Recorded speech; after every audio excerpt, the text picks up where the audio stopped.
कथामृतं तप्तजीवनं कैर्विहृतं कल्मषापहं श्रवणमङ्गलं श्रीमदाततं विगृह्णन्ति ये विदाजनः।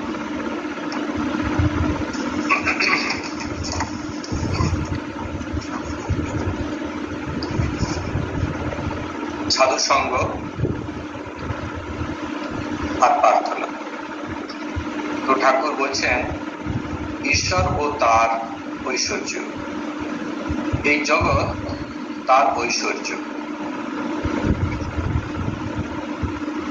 কিন্তু ঐশ্বর্য দেখলেই সকলে ভুলে যায়। যার ঐশ্বর্য তাকে খোঁজে না। কামিনী কাঞ্চন ভোগ করতে সকলে যায়, কিন্তু দুঃখ অশান্তি বেশি। সংসার যেন বিশালাকৃত, নৌকা দয়ে একবার পড়লে আর রক্ষা নেই। সেগুন কাঁটার মতো এক ছাড়ে তো আরেক জড়ায়। গোলক ধাঁধা একবার ঢুকলে বেরোনো মুশকিল। মানুষ যেন ঝলসাপ পোড়া হয়ে যায়। তো ঠাকুর কে একজন ভক্ত প্রশ্ন করছেন যে সাধু সঙ্গ প্রার্থনা কি প্রসঙ্গে। তো ঠাকুর বলছেন যে ঈশ্বর ও তার ঐশ্বর্য, এই জগৎ আর তার ঐশ্বর্য। জগতে আমরা যা কিছু দেখছি সেই সবকিছুই তার ঐশ্বর্য। তার ঐশ্বর্যতেই সমস্ত কিছু। জিনিসটাকে যদি আমরা এইভাবে ভাবি, জগতে আমরা যা কিছু দেখছি তার একটা কারণ আছে। যা কিছু ঘটছে তার পিছনে একটা কারণ আছে। কারণ ছাড়া কার্য হতে পারে না।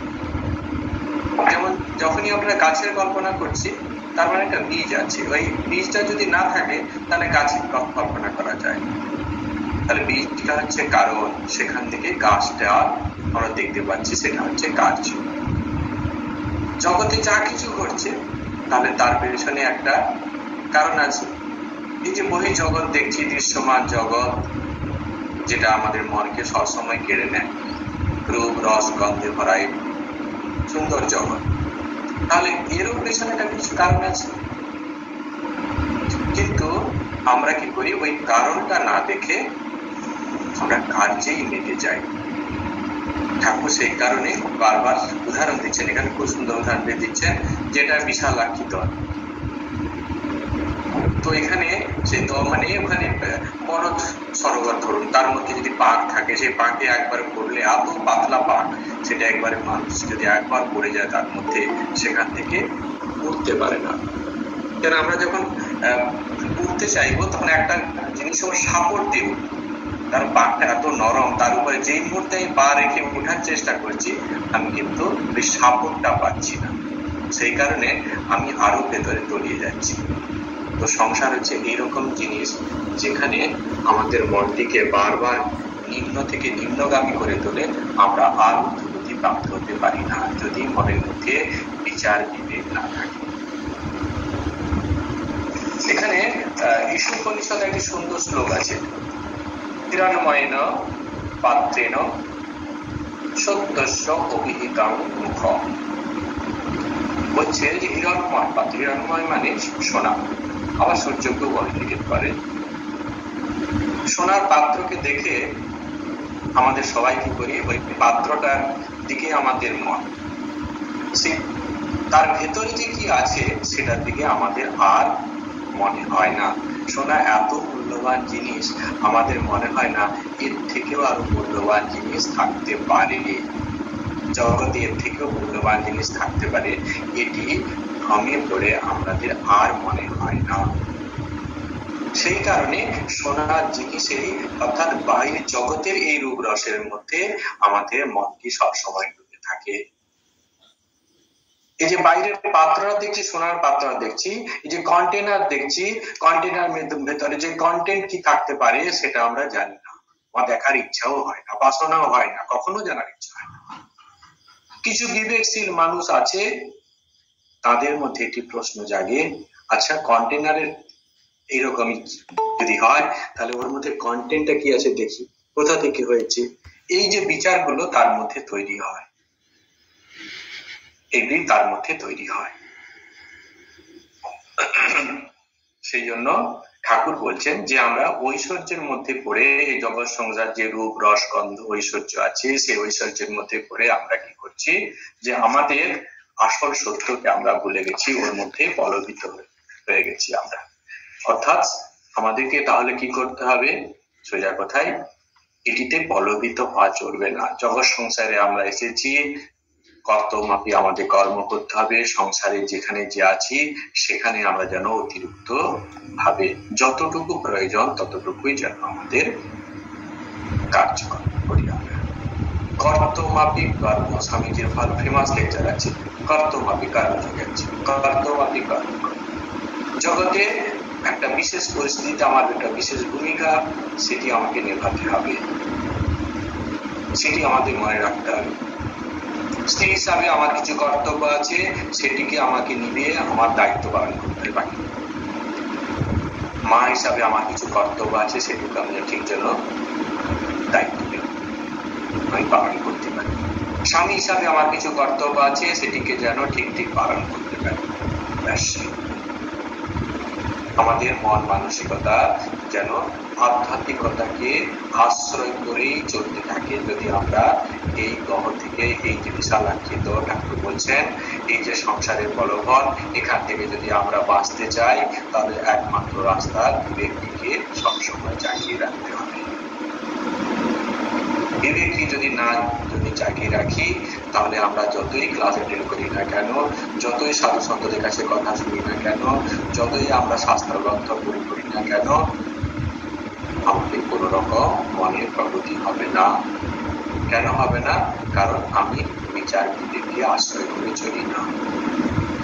জল খেলে তৃষ্ণা মিটে বললে যেমন জলের আমার পিপাসা মিটবে না, সেই রকম এইসব আধ্যাত্মিক কথাবার্তা যদি শুনি বা পড়ি, তবুও আমার কোনো কিছু হবে না, যতক্ষণ না পর্যন্ত আমাদের জীবনে সেটিকে লাগায়।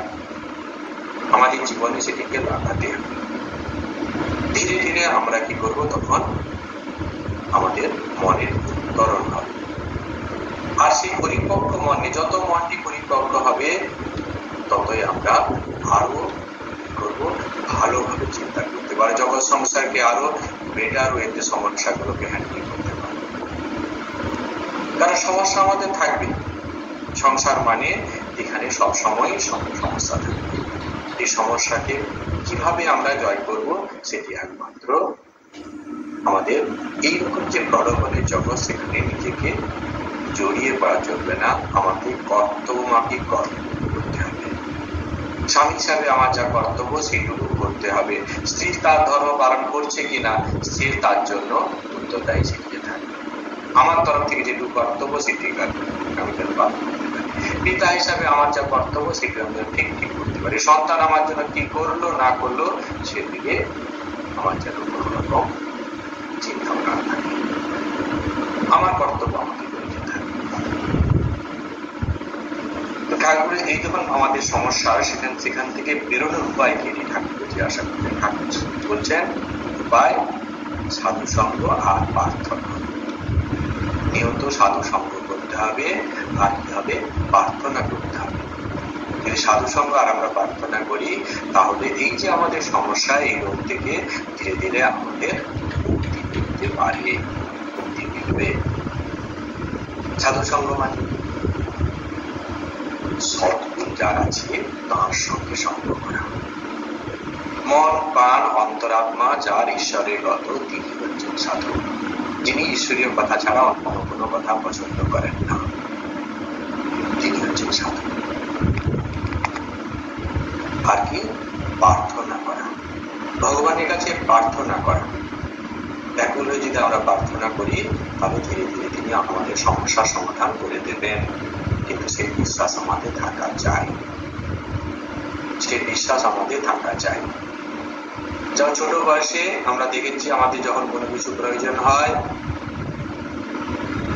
আমরা কি করেছি, আমরাই যেমন কান্নাকাটি করে মায়ের কাছে বায়না করে বাবার কাছে হয়তো নাও পেতে পারি, কিন্তু মায়ের কাছে আমরা বায়না করে আমাদের যা চাহিদা, আমাদের যা কিছু দরকার সেগুলি আমরা মায়ের কাছে আদায় করেই ছাড়তাম। মা বেশিক্ষণ কিন্তু মুখটা ঢেকে রাখতে পারতেন না। মা হয়তো বাবার কাছ থেকেই চেয়ে দিচ্ছেন, কিন্তু আমরা মায়ের কাছ থেকেই পেয়ে যাচ্ছি। মা বাবা তো আলাদা জিনিস নয়, একই সন্তান, দুটো আলাদা রূপের জন্য প্রকাশ পাচ্ছে। ঠাকুর এখানে কি বলছেন? বৈদ্যের কাছে না গেলে রোগ ভালো হয় না, সাধু সঙ্গ একদিন করলে হয় না, সর্বদাই দরকার, রোগ লেগেই আছে।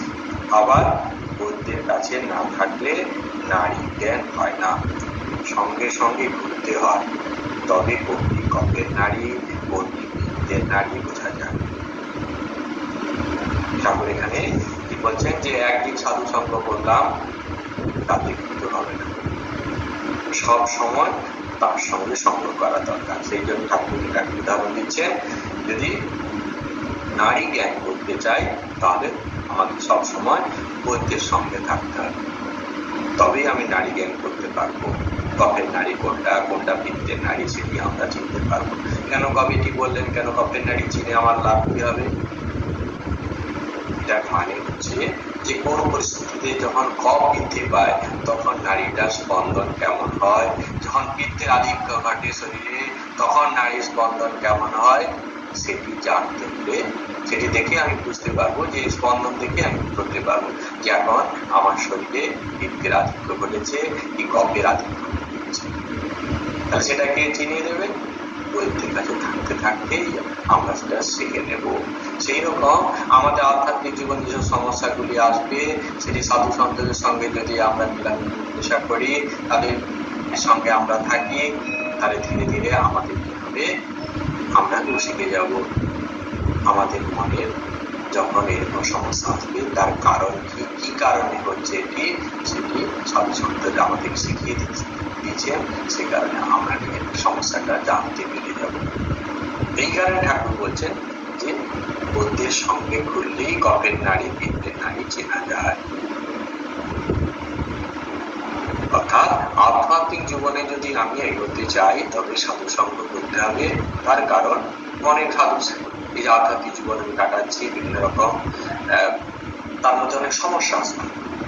সেই সমস্যা থেকে আমি কি করে বেরোবো, কি করে, কোন পরিস্থিতি আমার কি করণীয়, সেটি সাধুদের কাছে থাকলে তারাও এরকম স্টেজের মধ্যে দিয়ে গেছে।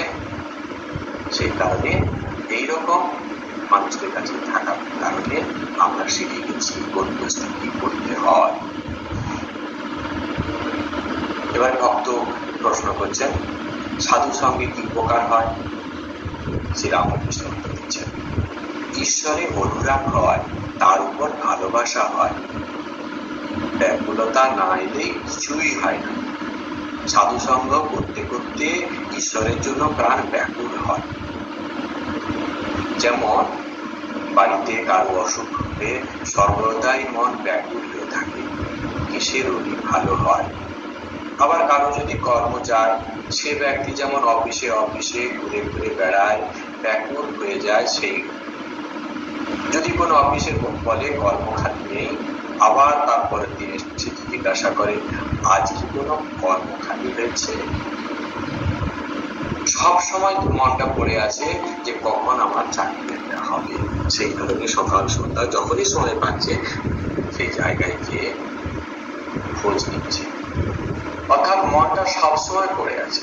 সেই রকম ঈশ্বরের প্রতি যদি আমাদের এইরকম মন থাকে, এইরকম ভাবে ব্যাকুলতা থাকে আমাদের, তাহলে আমরা ধীরে ধীরে আধ্যাত্মিক জীবনে এগিয়ে যাব।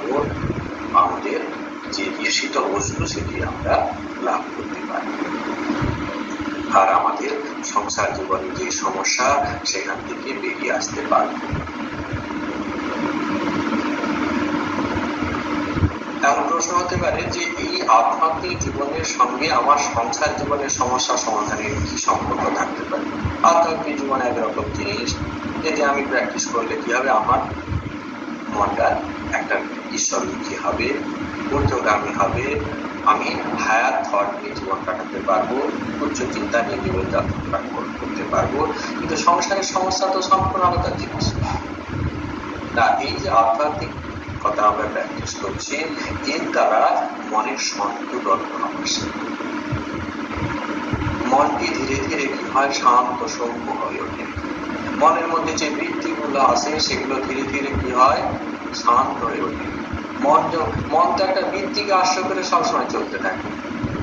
মন সবসময় একটা বৃত্তিকে আশ্রয় করেই চলতে থাকে, বৃত্তাশ্রয়। কোন একটা বৃত্তি না থাকে মনের অস্তিত্বই নেই।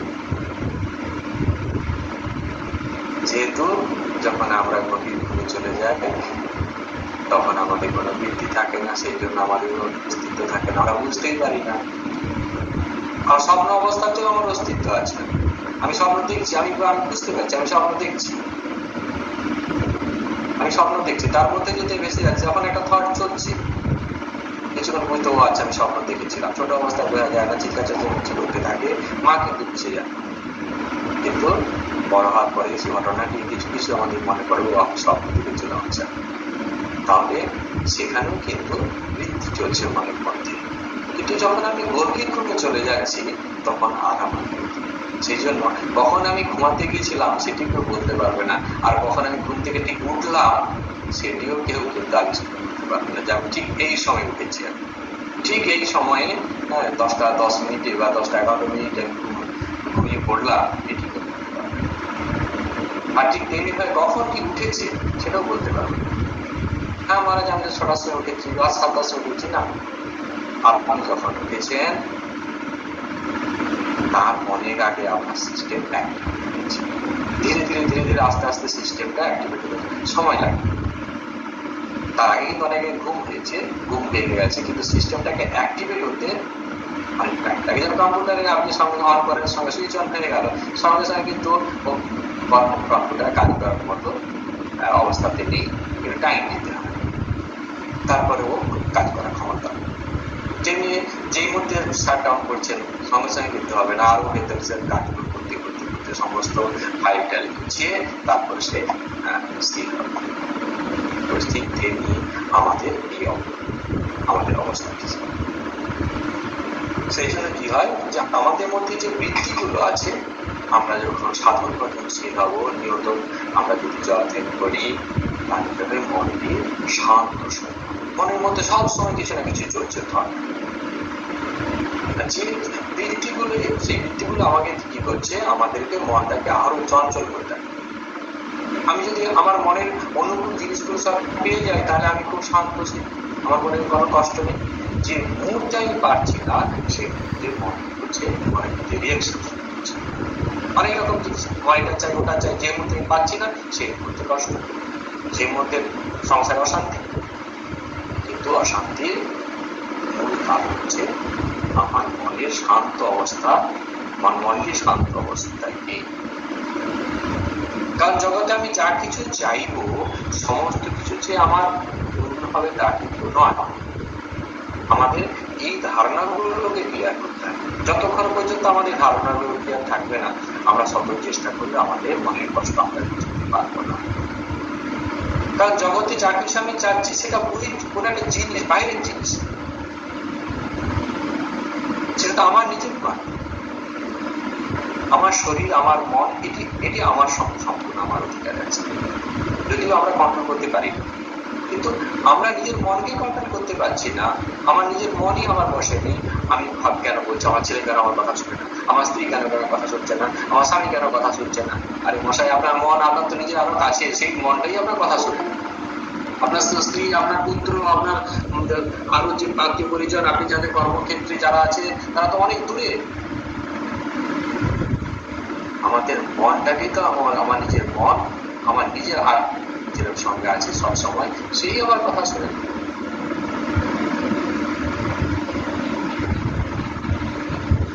একটা মন কেমন কথা শুনে, মনকে কি আমাদের কথা শুনে? সেই মনকে আমাদের কি করতে, কন্ট্রোল করতে হয়, শিখতে হয়, তবে কথা শুনে। যখন আমরা সাধন ভজনের দ্বারা মনটিকে ঠিক এইভাবে কন্ট্রোল করতে পারবো, মনের মধ্যে যে বৃত্তিগুলো উঠছে সবসময়, যে চিন্তা, এটা চাই ওটা চাই, ওটা এটা চাই ওটা চাই, এই যে ভাবনাগুলো মনের মধ্যে আসছে, যেগুলোর মধ্যে আমরা ওটিকে বিচারের দ্বারা স্থির করতে পারবো। কারণ কি সে বিচার না, জগতের প্রত্যেকটি বস্তু যাকে আমি চাচ্ছি, যে বস্তু বা ব্যক্তিকে আমি চাচ্ছি, তার যে ব্যক্তি যদি হয়, তারও একটা মন আছে, তারও একটা ভাবনা আছে, তারও চিন্তা স্তর আছে। আমি আমার চিন্তা স্তর ভেদ করে যখন তার সমস্ত কিছুকে মানতে পারছি না, সেই বস্তু যেন সেই ব্যক্তিটি কিভাবে তার চিন্তা স্তর অতিক্রম করে আমার সমস্ত কিছুকে মেনে নেবে। কারণ প্রত্যেক মানুষের একটা অহংকার আছে। আমার অহংকারের কারণে আমি সমস্ত কিছু মানতে পারি না সবার। তাহলে যাকে আমি মানতে বলছি তারও একটা অহংকার আছে, সে কি করে আমার সমস্ত কিছু মানবে? তো এইরকম বিচারশীল যদি আমি না হই, তাহলে আমার দুঃখ কখনো নিবারণ হবে না। সেই জন্য আমাদেরকে বিচারশীল হতে হয়। সংসার জীবনে আমার যা কর্তব্য সেইটুকু করেই আমাদেরকে করতে হয়, স্থির থাকতে হয়। জগৎ আমার জন্য কি করলো সেই প্রত্যাশা আমাদের যেন না থাকে। সেই জন্য স্বামীজি বলছেন, expectation is the root cause of suffering. আমরা চাই, আমি এটা চাই আমার মতো, ওহো, যে মুহূর্তে আমার মতো হচ্ছে না সেই মুহূর্তে আমাদের কষ্ট। আমাদের কষ্টে আর কিছু নেই। বুদ্ধদেব বলছেন তানুহা, মানে আকাঙ্ক্ষা। এই আকাঙ্ক্ষা থেকেই আমাদের যত রকম কষ্ট। আমি এটা চাই, ওটা চাই, আমার মতো করে চাই। যখন আমরা সাধন ভজন করব, মন এত আনন্দের মধ্যে থাকবে, মন যেহেতু উপরের দিকে ঢুকে যাবে, মনের ম্যাচুরিটি বাড়বে, তখন জগৎ সংসারের এই যে খেলা সেটা বুঝতে পারবে মানুষ। তার যে বিচার, তার যে চিন্তাধারা স্তর সেটি চেঞ্জ হয়ে যাবে। তার বিবেক তাকে বলবে যে না, জগতে বা বহির্জগতে কারো কাছে সমস্ত কিছু পাওয়া যায় না, বহির্জগৎ থেকে সমস্ত কিছু পূর্ণ হয় না। তখন মনটিকে সে যেহেতু সে বুঝিয়ে ফেলবে, মনটি স্বাভাবিক নিয়মে শান্ত সৃষ্টি। আর যে মুহূর্তে মন শান্ত হয়ে যাবে, তখন আমি অপরের কাছ থেকে আমাদের পারিবারিক জীবনে, সমাজ জীবনে যাদের সঙ্গে আমার সম্পর্ক আছে, তাদের কাছে আমার প্রত্যাশা সেটাও আমাদের অনেক কমে যাবে, স্বাভাবিক নিয়মে কমে যাবে। আর যখনই কমে যাবে, আমাদের রিলেশনটা কিন্তু আরো বেটার হয়ে যাবে। আমি আগে এক্সপেক্ট করে আমাদের রিলেশনটাকে তীর্থ করেছিলাম, আজকে এক্সপেক্ট না করে আমি দেখলাম যে আমাদের রিলেশনটা বেটার লেভেলে চলে এসছে। তো আমাদের ধীরে ধীরে কি করতে হবে? ঠাকুর যখন আধ্যাত্মিক আমাদের জীবনটাকে করতে হবে, ঠাকুর সেই শিক্ষাই আমাদের এখানে দিচ্ছে। আর একটি উপায় আছে, ঠাকুর সেটিকে আবার বোঝাচ্ছেন ভাবে, ব্যাকুল হয়ে প্রার্থনা। তিনি যে আপনার লোক, তাকে বলতে হয় তুমি কেমন, দেখা দাও, দেখা দিতেই হবে। তুমি আমাকে সৃষ্টি করেছো। ঠাকুর এখানে খুব সুন্দর করে বলছেন, খুব সুন্দর, নিজের আপনত্ব, ঠাকুরের সঙ্গে, ভগবান ঈশ্বরের সঙ্গে আমাদের আপনত্বটা বানিয়ে দিতে হবে। আমরা যেন মায়ের কাছে আবদার করি, মা আমাকে দিতে হবে, তুমি এটা করবে না কেন, আমাকে করতেই হবে, আমাকে এটা দিতেই হবে। এই যে মায়ের কাছে আবদার, কেন? মা আমার নিজের আপন, আমার খুব কাছে। এই যে আপনত্ব, সেই আপনত্ব থেকে মায়ের উপর এতটাই অধিকার এসে গেছে। সেই জন্য মায়ের কাছে এত দাবি করি। আমরা এত দাবি করি মায়ের কাছে কেন, মা বাবার কাছে? কারণ মা বাবা আমাদের একবারে আপনার। তো ঈশ্বরকে যদি আমরা নিজের এতটাই আপনার করে ফেলি, তাহলে তার কাছেও ঠিক এইরকম দাবি চলে। মার কাছে যেমন আমাদের দাবি, আমাকে পয়সা দাও, আমি দোকানে যাবো, আমি এটা কিনবো, আমাকে এটা দিতে হবে, ওটা দিতে হবে, কেন দেবে না? এই যে বায়না, ঈশ্বরের কাছে ঠিক এইরকম বায়না করতে ঠাকুর সেটি শিক্ষা দিচ্ছেন। তিনি কিরকম বলছেন, তুমি কেমন, দেখা দাও, দেখা দিতেই হবে, তুমি আমাকে সৃষ্টি করেছো কেন? ঠাকুরের কাছে বায়না করতে করতে কোন লেভেলের দাবি পৌঁছে গেছে, তুমি জগৎ সংসারে আমাকে এনেছো কেন? আর আমার যা মনের মধ্যে যা অঙ্কট বঙ্কট চলছে, যা কিছু বৃত্তি ঢেউ তুলছে উঠছে, সেটা তো তুমি সৃষ্টি করেছো। আমরা কি দেখছি ভাগবতে, কালিয়া দমনের কি করছে? কালিয়া প্রভুকে ভগবানের সঙ্গে একবারে সারা শরীর একবার মিলিত করে দিয়েছে ইষ্টের। তারপর প্রভু বলছেন, কালিয়া তুই আমার শরীরটাকে পুরো মিলিত করে দিলি, পুরো একবারে। কালিয়া নত জান হয়ে বলছে, কি নত হয়ে, প্রভু তুমি তো আমাকে বিষ ছাড়া কিছু দাও, আমি তোমাকে আর কিছু ভালো কিছু দিতে পারি। ভগবান আমাদের মধ্যে এই বৃত্তিগুলো তিনি দিয়েছেন। আমাদের পূর্বজন্মের সংস্কার আছে ঠিকই, কিন্তু তিনি আমাদের দিয়েছেন। তার কাছে যদি ব্যাকুলে আমরা প্রার্থনা করি, প্রভু তুমি আমার এই বৃত্তি কমিয়ে দাও, মনের মধ্যে আসক্তি কমিয়ে দাও, দিনের পর দিন প্রার্থনা করতে করতে তিনি তখন সেই প্রার্থনা শুনবেন। আমরা কি হবে, আমাদের মধ্যে থেকে এরকম বৃত্তিগুলো ধীরে ধীরে ধীরে ধীরে কমতে থাকবে। তিনি আরেকটি খুঁজছি কথা বলছেন, শীঘ্রাবু বলেছিল ঈশ্বর দয়াময়। আমি তাদের বলেছিলাম দয়াময় কেন বলবো? তিনি আমাদের সৃষ্টি করেছেন যাতে আমাদের মঙ্গল হয়, তা যদি করেন সে কি আর আশ্চর্য? মা বাপ ছেলেকে পালন করবে, সে আবার দয়া কি? সে তো করতেই হবে। তাই তাকে জোর করে প্রার্থনা করতে হয়। তিনি যে আপনার মা, আপনার বাপ। ছেলে যদি খাওয়া ত্যাগ করে, মা বাপ 3 বছর আগে হিসাব দিতে দেয়। আবার যখন ছেলে পয়সা চায় আর পুনঃ বলে, মা তোর 2টি পায়ে পড়ি, আমাকে 2টি পয়সা দে, তখন মা বেজার হয়ে তার ব্যাকুলতা দেখে পয়সা ফেলে দেয়। তো এখানে ঠাকুর আবার খুব সুন্দর বলছেন যে শিখরা বলছে, শিখ সম্প্রদায় তারা বলছে ঈশ্বর দয়াময়। ঠাকুর বলছেন দয়াময় কেন বলবো? বাপ মা ছেলেকে খাওয়াবে, পড়াবে, আবদার করবে, যা জিনিসপত্র আমরা বায়না করবো দেবে, এতে দয়া করার কি আছে? মা বাবা তো করবে, মা বাবা আমাদের নিজের লোক, তারা জগৎ সংসারে আমাকে নিয়ে এসেছেন, আমাদের যা কিছু চাহিদা, আমাদের যা কিছু মনে হবে মা বাবা পূরণ করে দেবে। তো এটা কি মায়ের কাছে, আমার বাবার কাছে, মায়ের কাছে, এটা তো আমাদের দাবিই থাকতে পারে। এটা দয়া কিসের? ঠাকুর কত সুন্দর, কতটা আপনত্ব হলে ঈশ্বরের সঙ্গে এটি বলা যায়, এটি করা যায়, সেটি কিন্তু শিক্ষা দিচ্ছেন। আমরা নিজের গর্ভধারিণী মাকে যেমন ভাবে আবদার করি, যেমন ভাবে গড়ে ধরি, যেমন ভাবে তার কাছে বায়না করি, ঠাকুর আমাদেরকে সেইভাবে শিক্ষা দিচ্ছেন। প্রকারান্তে তিনি বলেই দিচ্ছেন যে তোরা আমাকে এইভাবেই ধরবি, এইভাবে বায়না করি আমার কাছে, তাহলে তোরা ঠিক এইরকম বায়না প্রভুর কাছে আমরা যদি করতে পারি, প্রভু আমার মন থেকে সমস্ত কিছু অঙ্কট টঙ্কট কাটিয়ে দাও, আমার মধ্যে যেন একবারে শুদ্ধ সত্যে পরিপূর্ণ হয়ে যায়। এটি ঠাকুর শিক্ষা দিচ্ছে। ঠাকুর কিন্তু ঈশ্বরের যে এই যে ভাবছি সেটিকে দয়ার মধ্যে তিনি করবেন, এটিকে দয়ার মধ্যে তিনি মানতে চাচ্ছেন, এটাকে করতেই হবে। কতটা আপনত্ব ঈশ্বরের সঙ্গে তৈরি হলে এটি করা যায়, সেই ভাবটিকে আমাদের নিয়ে আসতে হবে, যাতে আমরা ধীরে ধীরে আমাদের ঈশ্বরের সঙ্গে সম্পর্কটি সেই জায়গাতে নিয়ে যেতে পারি। যেমন আমরা মা বাবার কাছে বায়না করি, সেই বায়নাটি যেন ঈশ্বরের কাছে আমরা করতে পারি, মা ঠাকুরের কাছে করতে পারি। তুমি জগৎ সংসারে আমাকে এনেছো, আমার গতি তোমাকে করতেই হবে, আমার সমস্যার সমাধান, সমস্যার যে যত রকম সমস্যা আছে তার সমাধান তোমাকেই করতে হবে। কারণ আমি পাচ্ছি না বলেই তো তোমাকে ডাকছি না।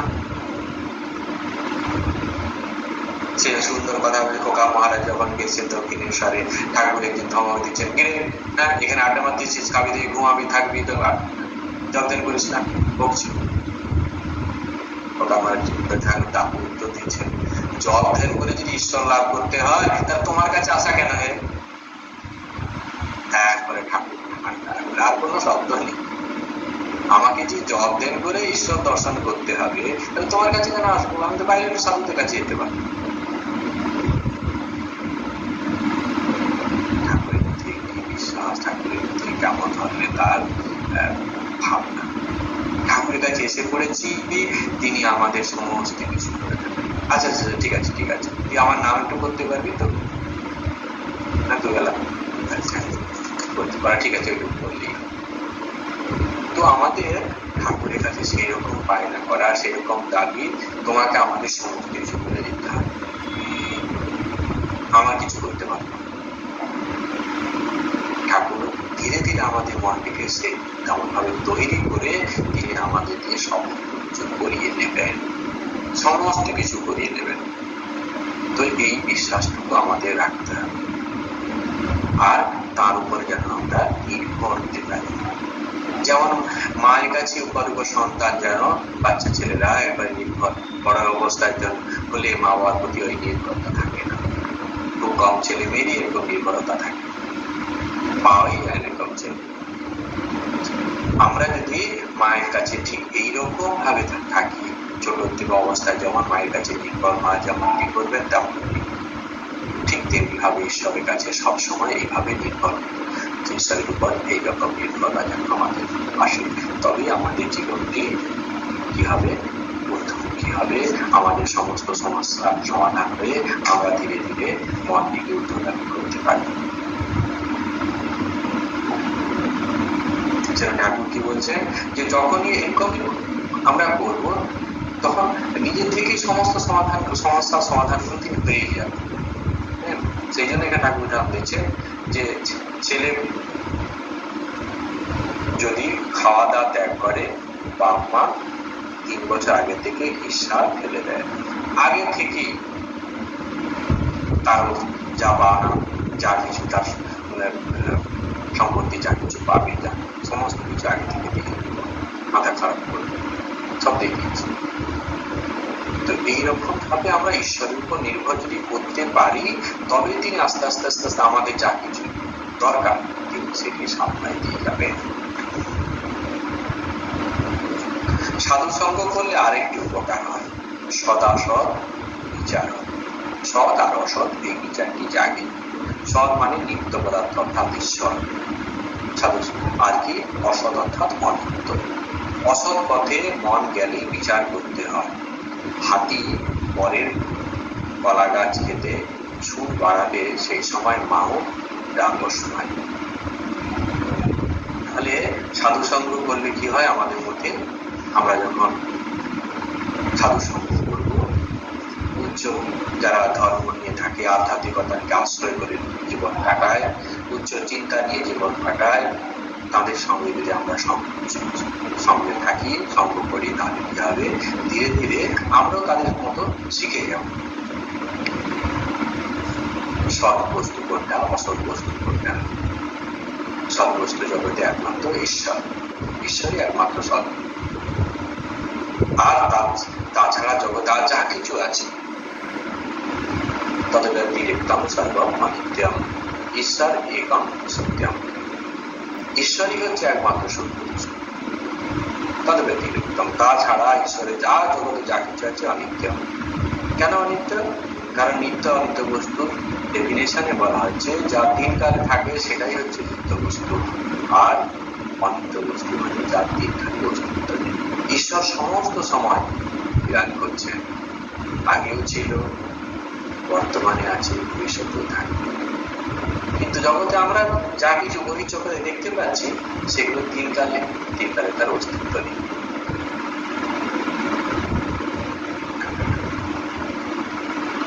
কালে কোনো জিনিস নেই। 3 কালে যার অস্তিত্ব আছে সেটি হচ্ছে একমাত্র সেই নিত্য বস্তু, আর কোনো কিছু 3 কালে অস্তিত্ব নেই।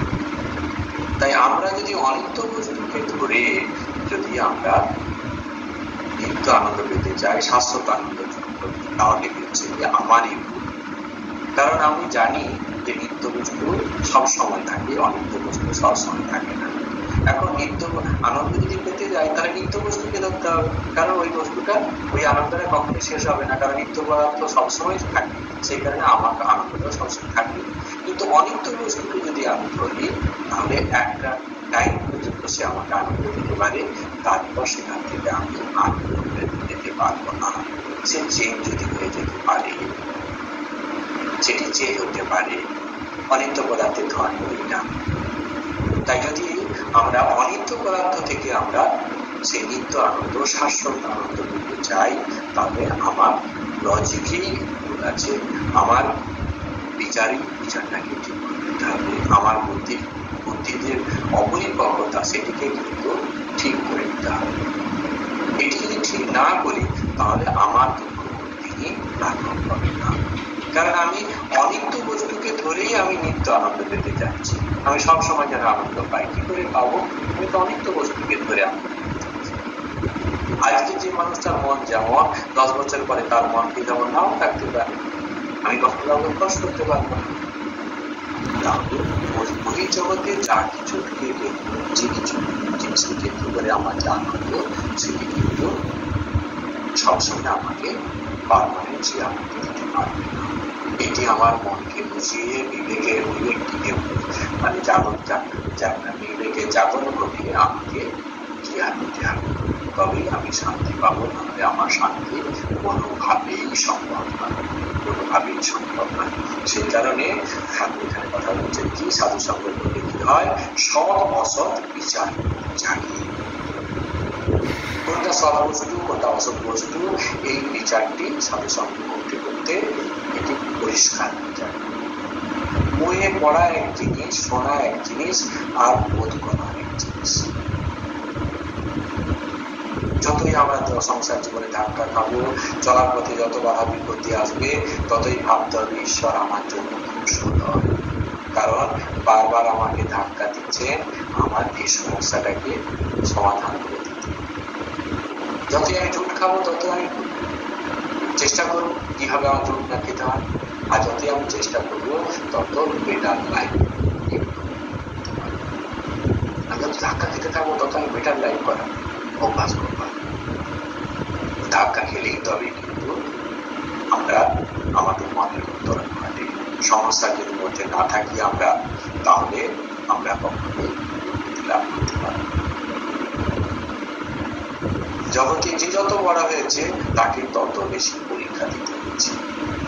পরীক্ষা না দিয়ে কিন্তু কেউ উপরে উঠতে পারে না। সাধারণ লোকই, আমরা কেউ পাস করতে চাই তাকে তত পরীক্ষা দিতে হয়, নিশ্চয়ই পাস করতে হলে তাকে ততগুলো দিতে হয় না,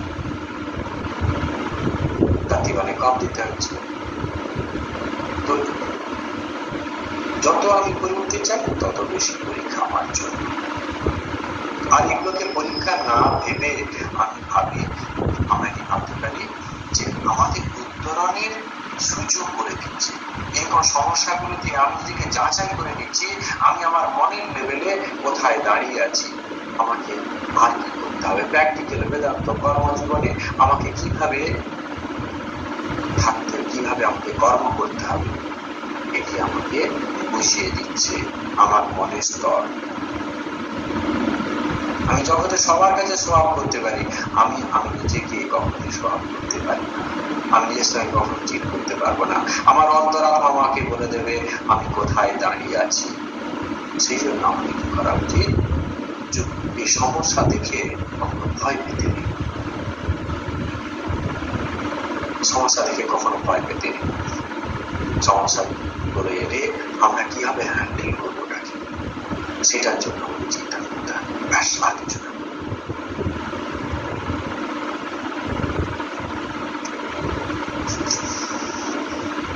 এরপর নবী বলছেন,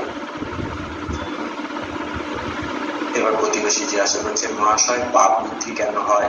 শ্রীরামকৃষ্ণ, তার জগতে সকল রকম আছে। সাধু লোকও তিনি তৈরি করেছেন, দুষ্ট লোকও তিনি করেছেন, সৎ বুদ্ধি তিনি দিয়েছেন, অসৎ বুদ্ধিও তিনি দিয়েছেন। অর্থাৎ তিনি বলতে চান, ঠাকুর বলছেন, জিজ্ঞাসা করছে যে মানুষের মধ্যে পাপ বুদ্ধি কেন আসে, যে ভেতরে তিনি এইরকম সৃষ্টি করেছেন। প্রত্যেকটা মানুষের মধ্যে সৎ বুদ্ধি আছে, অসৎ বুদ্ধিও আছে। যখন আমরা সৎ বাতাবরণের মধ্যে থাকি তখন সৎ বুদ্ধিটা চালাতে হবে, আবার যখন অসৎ বাতাবরণে থাকি সেখানে অসৎ বৃত্তিগুলো বেড়ে যায়। তখন মন দিয়ে আস্তে আস্তে বিকৃতি হয়ে যায়, মনের মধ্যে স্বার্থ ভাবনা চলে আসে, বৃত্তি অনুকূল মন হয়ে যায়। তাহলে এই যদি মনের অবস্থা হয়, আমাদের মনটা কিভাবে থাকা উচিত?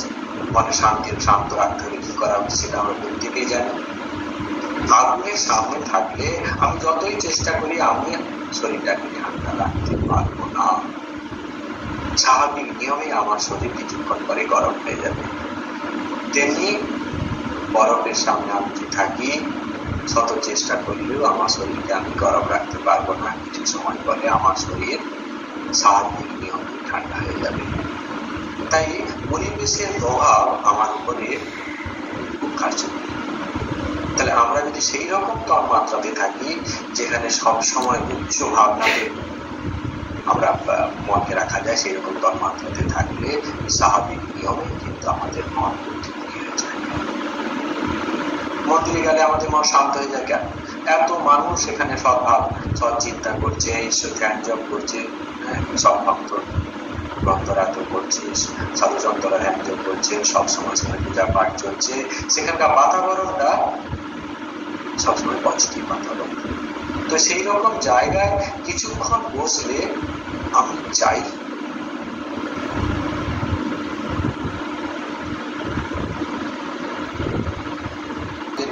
আমরা ঠিক মতো হয়তো পড়াশোনা ঠিক মতো ধ্যান জপ করতে পারি না, কিন্তু এইরকম সঙ্গের মধ্যে যদি আমরা সৎসঙ্গের মধ্যে থাকি ধীরে ধীরে আমাদের মনটি কি হবে, মনের মধ্যে পজিটিভ এনার্জি চলে আসবে, না চাইতেও কিন্তু আমাদের মধ্যে চলে আসে। আর তখন একটা যেমন শক্তি আসবে, সেই শক্তির বলে আমরা কি করবো, আমরা নিজেরাই জব ধ্যান করা পড়াশোনা করে নিজের জীবনটাকে উন্নতি করার শক্তি আমরা পেয়ে যাবো। আমরা উৎপাদ শুরু করবো। প্রথম অবস্থায় যে এনার্জিটা দরকার হয়েছিল সেই এনার্জিটা কে দিল আমাকে, সাপোর্ট দিল কে না, এইরকম পরিবেশ, আধ্যাত্মিক পরিবেশ আমাকে সেই সাপোর্ট দিয়েছে। এরপর তিনি বলছেন, প্রতিবেশী আবার জিজ্ঞাসা করছেন, তবে পাপ করলে আমাদের কোনো দায়িত্ব নেই?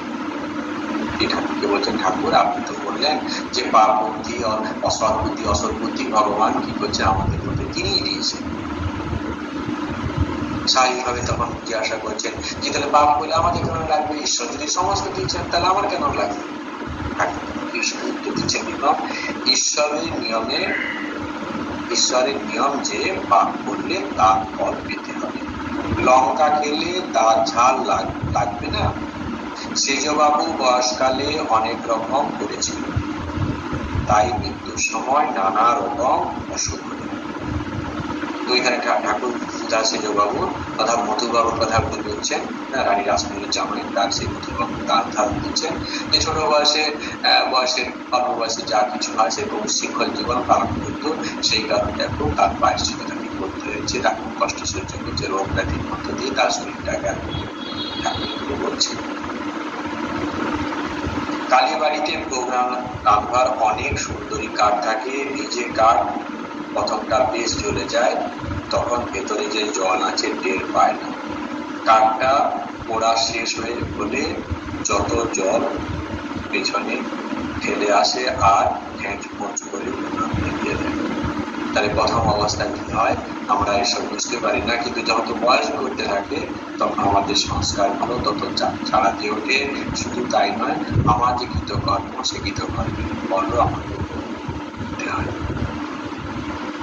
শরীরের মনে জোর থাকে, শরীর তখন অতটা রোগ ব্যাধি আমাকে আক্রমণ করতে পারে না, কিন্তু পরবর্তীকালে সেগুলি আস্তে আস্তে আমাদের সেই কর্মফল আমাদের করতে হয়। অনেক সময় এই জীবনে না হয় পরের জীবনে সেগুলো আমাদের জীবনে চলে আসে। আবার অভ্যন্তর মজুরি ধারণ করবে, সেই সংস্কারগুলো আমাদের মধ্যে কাজ করতে থাকে।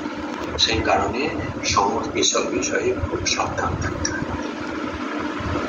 যতই আমরা ঈশ্বরের কাছে এরকম ব্যাখ্যা করে প্রার্থনা করতে থাকবো, যতই আমরা তার উপর শরণাপন্ন হব, তত তিনি কি করছেন, তিনি সমস্যায় ফেলার, আবার তিনি কিন্তু আমাদের সে সমস্যার পারে যাওয়ার ব্যবস্থা করে দেন। তিনি সমস্ত কিছু করে দেন। তার উপর নির্ভর করে থাকতে হবে যে আমি ভগবানের নাম করছি, তার কাছে পৌঁছে গেছি, তিনি আমার সমস্ত কিছু ব্যবস্থা করে দেন। তার নাম বললে তিনি যেটি আমার যার কপালে যা আছে তিনি আবার সেদিকে কি করবেন, চেঞ্জ করবেন, কারণ তিনি তো সমস্ত কিছুর মালিক। তিনি মা একটি স্থির করে নিজের কোনো সন্তান কিছু দেবেন না, কোনো কিছু কোনো কারণে।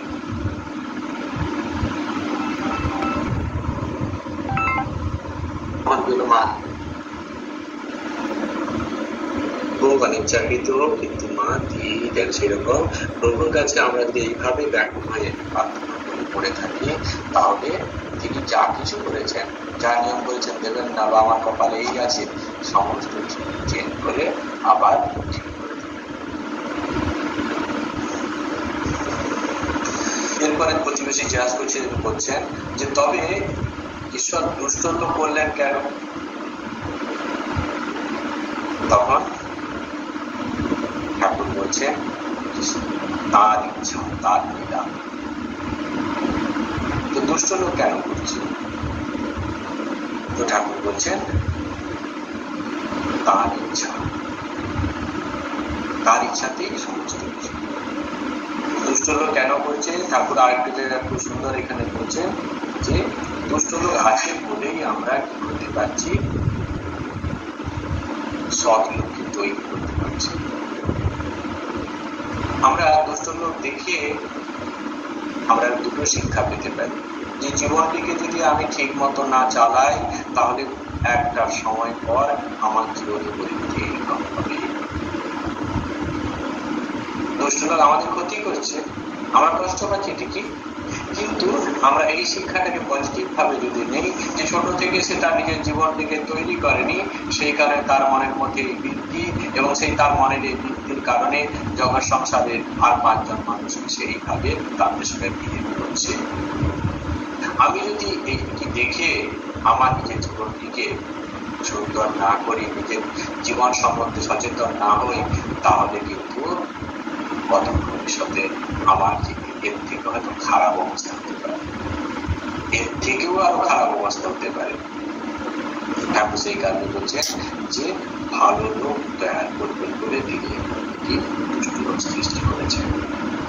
আবার দুষ্ট লোক ঠাকুর বলছে আরো একটা কথা বলছেন খুব সুন্দর, দুষ্ট লোকের দরকার আছে একটি তালুকের প্রজারা বড়ই দুরন্ত হয়েছিল।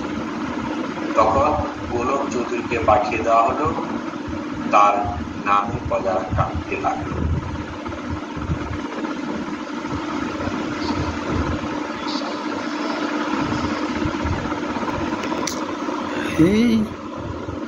সমস্ত লোক যদি না থাকে, তাহলে এরকম দুষ্ট মানুষকে কিন্তু জব্দ করা যাবে। তাহলে সেই কারণে কিছু মানুষকে, অসৎ প্রকৃতির মানুষকে জব্দ করার জন্য তাদের কিন্তু আর অসৎ প্রকৃতির মানুষ ভগবান সৃষ্টি করেছে।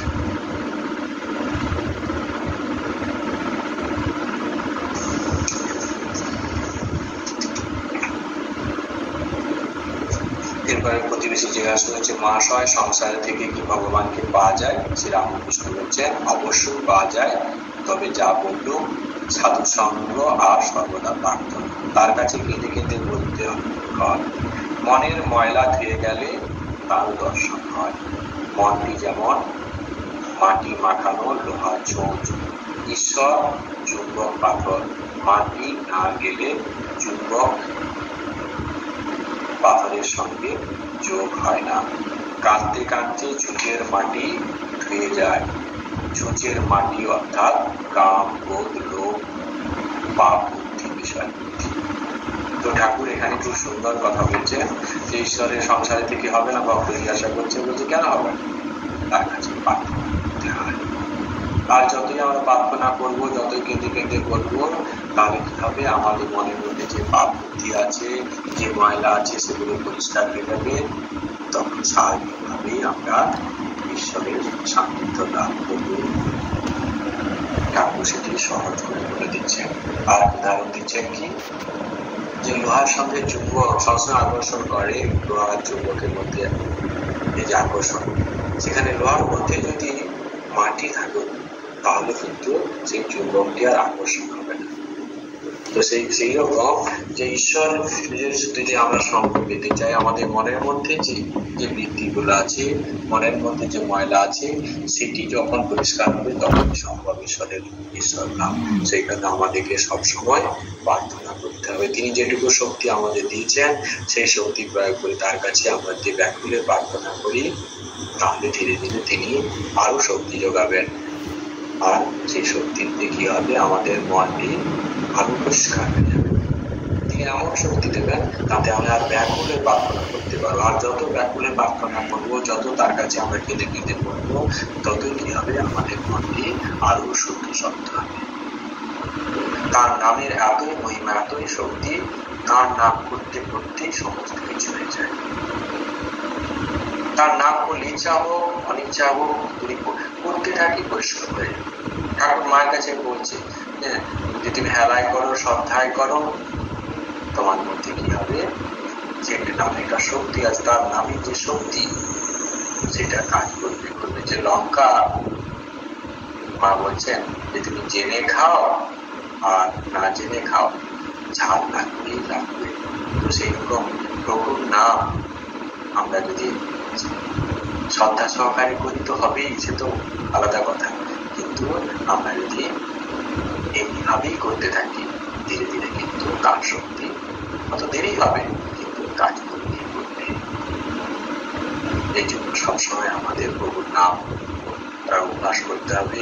আর সবসময় আমরা চেষ্টা করব জগতে যাদের সঙ্গে আমাদের পারিবারিক জীবনে, সমাজ জীবনে যেসব মানুষের সঙ্গে কথা বলতে হয়, এতদিন তো আমরা সাধারণ কথাবার্তা বলেছি, এখন শুধু তাকে ভগবানের কথা তাদের সঙ্গে বলার অভ্যাস করবো। দুটো যতই খারাপ ভাবো না কেন, আমরা দুটো ঠাকুর সঙ্গে কথা তাকে বলবো, অর্থাৎ আধ্যাত্মিক প্রসঙ্গ করবো, যে কোনো উপায় দুটো আধ্যাত্মিক কথা তার কাছে বলবো।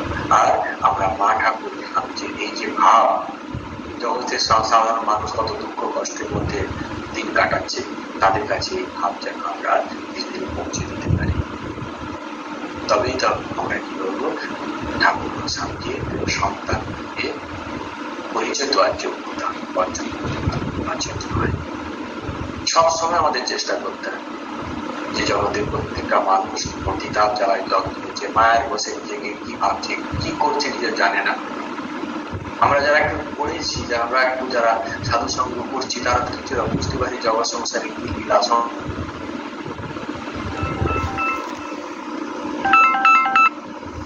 ভালো আছে।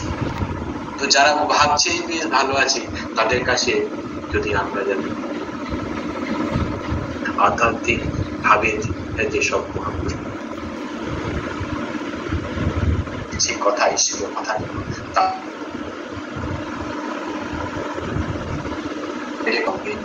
বিভিন্ন জায়গায় মহাজরা বিভিন্ন রকম ক্লাস নিচ্ছে, তাদের জন্য ক্লাসে এসে তারা একটু অন্তত মনটি বুদ্ধভাব করার চেষ্টা করে। ঠিক আছে, আজকে পর্যন্ত। দেরি করে শুরু করলাম, এই কাজ করছিল না, মাত্র দেখলাম 15 জন এসছে। সবগুলো কি কোথায় সোনারি না অন্য কোথাও জানি না, জাস্ট আজকে এখানে ছাড়ছি। ভালো ঠাকুর, আনন্দে ঠাকুর, জয় ঠাকুর, জয় জানি তাই